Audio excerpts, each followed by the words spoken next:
চহৰখনলৈ লাহে লাহে সন্ধ্যা নামি আহিছিল।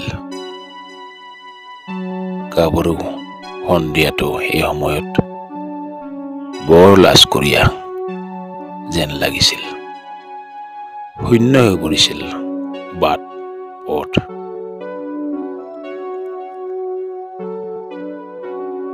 আভিজাত্যৰ প্ৰলেপনা এচাম মানুহে সান্ধ্য ভ্ৰমণলৈ বুলি বৰ সাজি কাচি আহিছিল।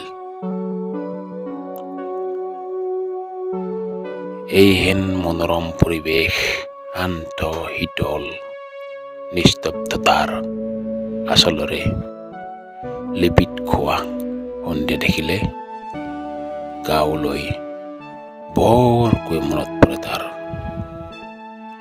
সি যে কথা পাতিছিল সেউজীয়াবোৰৰ সতে, সি যে মিতিৰালি কৰিছিল ভাগৰত ক্লান্ত চৰাইবোৰৰ কিৰিলিৰ সতে,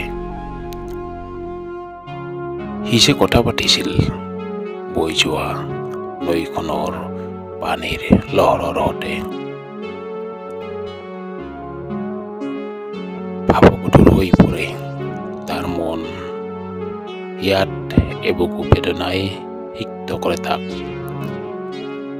সি হৈ পৰে অলৰচৰ এটা নিৰ্জীৱ শব্দ।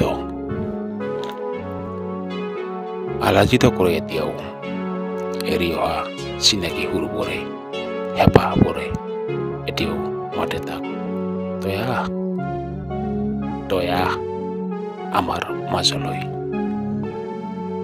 বুকুৰ বেদনাবোৰ হেৰি আভিজাত্যৰ ভেমত ভঙা চহৰখন এৰি তই আহ, তই আহ।